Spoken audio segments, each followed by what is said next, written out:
అవకాశం లేనప్పుడు అది చేస్తా, ఇది చేస్తా అన్న ప్రకటన వేరు. అవకాశం వచ్చినప్పుడు ఆ పాత్ర పోషించడం వేరు.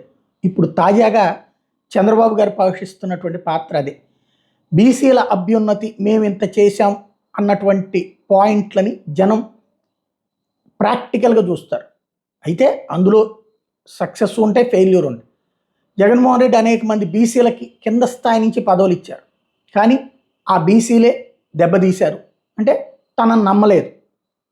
తమ మొట్టమొదటి నుంచి ఉన్నటువంటి తెలుగుదేశం పార్టీనే నమ్మారు, ఆ కూటమినే నమ్మారు. అందుకే ఘన విజయం సాధ్యమైంది.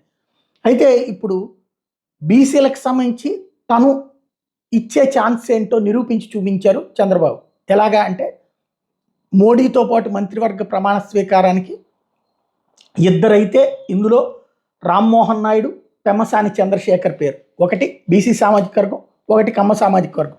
తనని కడుపులో పెట్టుకుని కాపాడినటువంటి కమ్మ సామాజిక వర్గంతో పాటుగా వెన్నుదన్నుగా నిలిచినటువంటి బీసీలకి ఇక్కడ క్యాబినెట్లోకి రామ్మోహన్ నాయుడు క్యాబినెట్ మంత్రిగాను, పెమ్మసాని చంద్రశేఖర్కి సహాయ మంత్రిగాను అవకాశం ఇస్తారు అన్నటువంటిది ఈనాడే ప్రొజెక్ట్ చేసింది. కాబట్టి ఇది దాదాపుగా అయ్యేటటువంటి పరిస్థితి ఉంది. అంటే ఒకనాడు ఎర్రన్నాయుడు గారి అబ్బాయికి ఆ విధమైనటువంటి అవకాశం ఇవ్వడం అన్నటువంటిది ఖచ్చితంగా చంద్రబాబు గారు తీసుకున్నటువంటి ఒక అద్భుతమైనటువంటి చాలా మంచి నిర్ణయం. ఎందుకంటే తన వాళ్ళనే నెత్తిన పెట్టుకుంటాడు అన్నటువంటిది కాకుండా తన వాళ్ళకి అవకాశం ఇస్తూ ఎక్స్పీరియన్స్ ఉంది రామ్మోహన్ నాయుడికి. వరుసగా 2 సార్లు కాదు, ఇప్పుడు 3వ సారి హ్యాట్రిక్ కొట్టినట్టు.